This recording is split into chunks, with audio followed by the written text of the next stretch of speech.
আসসালামু আলাইকুম। ওয়ালাইকুম সালাম ওয়া রাহমাতুল্লাহি ওয়া বারাকাতুহু। আপনার নাম? আমার নাম মোহাম্মদ মনোয়ার হোসেন। আচ্ছা, আপনার বাড়ি কোথায়? আমার বাড়ি কুষ্টিয়া জেলা, গ্রাম কালীশঙ্করপুর। আপনার পরিবারের সদস্য সংখ্যা কত? আমার পরিবার সদস্য সংখ্যা 2 ছেলে 1 মেয়ে। চাচি কতদিন আগে মারা গেছে? এই চাচি আর 4 বছর হলো মারা গেছে। 2 ছেলে বিবাহিত, দুটোরে ছেলে মেয়ে আছে। আমার মেয়েটা অবিবাহিত, ক্লাস 9 এ পড়ছে। আর আমি একটা বেসরকারি ওই টাওয়ারে সিকিউরিটি চাকরি করি। কোন রকম দিনটা চলছে আর কি। মানে এই বয়সে চাকরি করা লাগে কেন?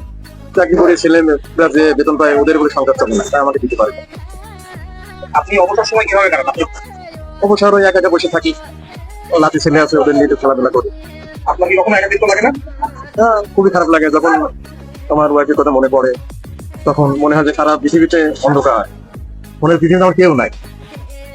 চাচি যখন ছিলেন তখন আপনার জীবনটা কেমন ছিল? তখন খুবই ভালো ছিল, খুবই সুন্দর ছিল। আমি ডিউটিতে যাওয়ার সাথে সাথে সে শরবত বানাই দিয়েছে বা অনেক কিছু খাবার থাকলে সামনে এনে দিয়েছে। এখন যা বসে থাকি কেউ আমার দিকে তাকাইও না। আমি যখন যেটা চাবো তখন গ্যাস সেটা আনিয়ে দেয়। কিন্তু আমার চাচি যখন দেশে ছিল তখন সে একাই নিয়ে এসে দিত। সারাদিন ডিউটি করছে 12 ঘন্টা, আসছে কিছু সামনে দিই, খাওয়া দাওয়া করুক, তারপরে গোসল করি, রেস্ট নিই। এখন সেটা আর হয় না। চাচি কত বছর আগে মারা গেছে? এই 4 বছর। 4 বছর আগে মারা গেছে। ওই সময় কোনো স্মৃতি আপনার কি মনে পড়ে? স্মৃতি মনে পড়ে, প্রতিদিনই মনে পড়ে, প্রতি মুহূর্তে মনে পড়ে। ফজরে একসঙ্গে উঠতাম দুজন, না নামাজ পড়তাম, তারপর ডিউটি শেষে নামাজ শেষে খাওয়া দাওয়া করে আবার ডিউটি চলে আসতাম 8টা থেকে।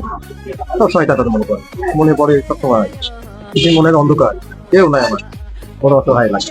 আপনার এই বয়সে আসে চাকরি করতে হয় কেন? চাকরি করতে হয়, ছেলেরা যে বেতন পায় তাদের সংসার চলে না, এই জন্য তারা পয়সা করে দেয় না আমাকে, আমি যে করে খাচ্ছি।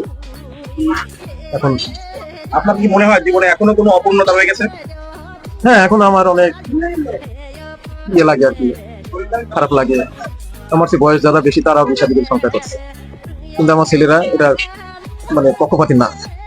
আবার ছেলেরা যখন কি বলে? ছেলেরা আবার বলে যে যেটুকু আছে আর কি, টাকা পয়সা সম্পত্তি যেটুকু আছে বাইকারি, ওরা 3 ভাইয়ের নামে দিয়ে দিতে হবে, উইল করে দিতে হবে।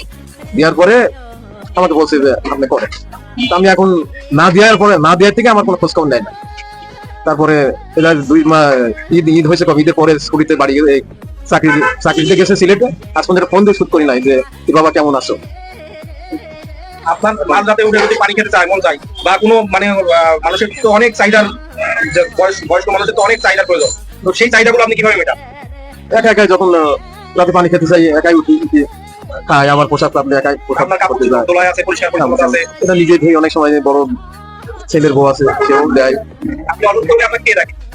দেখার মতো কেউ নয়, বড় ছেলের বই যতটুকু পারে দেখে, না পারে না তাহলে ওইভাবে পড়ে থাকে। ওইভাবে পড়ে থাকতে হয়। এখন কি মনে হয় না যে আপনার এখন সঙ্গী প্রয়োজন? হ্যাঁ, মনে হয়, কিন্তু উপায় নাই, কেউ যেহেতু রাজি না। সঙ্গী ছাড়াই আমাকে কেউ খোঁজ খবর নিচ্ছে না, সঙ্গী হলে তখন তো আর ওই মানে দেখবেন। একটা মানুষ কি আসলে এত বছর একা থেকে মানিয়ে নিতে পারে? আপনার কাছে কি মনে হয়? আমার মানি নেওয়া যায় না, তারপরও এখন বাধ্যতামূলক থাকতে হচ্ছে। মেয়েটা ক্লাস 9 এ পড়ছে, তার বিয়ে শাদী সামনে দিতে হবে, টাকা পয়সার দরকার। আর এই মুহূর্তে আমার বিয়ে করতে গেলে এদিকে আবার সামনে মেয়ে শিয়ানা মেয়ে আছে, তো দেখা যাচ্ছে যে ওকে না বিয়ের সাথে দিয়েও আমি আবার এই কথা চিন্তা ভাবনা করতে পারছি না। আপনি যদি অতীত আর বর্তমানকে একসাথে দেখেন, সবচেয়ে বেশি কি পরিবর্তন আপনার চোখে পড়ে? সবচেয়ে বেশি পরিবর্তন, নিজেকে অসহায় লাগে সবসময়। আপনার মতন যারা ভালো লাগে। এরকম 55+ বয়সে তাদের ওয়াইফ মারা গেছে, আপনি তাদের উদ্দেশ্যে কি বলতে চান?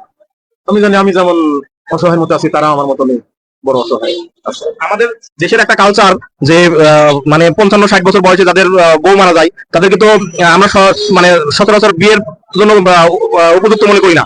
বিশেষ করে আমরা যারা ইয়াং জেনারেশন পুরুষ আছি, তো এরা সবাই মনে করে যে তাদের বিয়ে বিয়ে দেওয়া প্রয়োজন না। তো আপনার কাছে কি মনে হয়? আমার কাছে মনে হয় এগুলো ছেলে মেয়েদের দেখা উচিত। বাবা যেহেতু এখনো চলে ফিরে বেড়াচ্ছে, তার তো বৃদ্ধকালে তখন একটা সঙ্গী দরকার হবে, তার বাথরুম পোশাক পায়খানা এগুলো করার জন্য একটা লোকের দরকার হবে, তখন তার ছেলে মেয়ে দেখবে। আর সঙ্গী থাকলে তার একটা আগ্রহ থাকবে, জানে এটা স্বামী আমার, ওকে তো আমার দেখার কর্তব্য। ভালো সময় যেন আমি ছিলাম, খারাপের সময় তো আমাকে দেখতে হবে। কিন্তু ছেলের বউ ছেলেরা তো মেয়েরা তো অতটা দেখবে না, তাই মানে উপায় নাই। ছেলে মেয়ে যেহেতু রাজি না, তখন তো আর আমার উপায় নাই।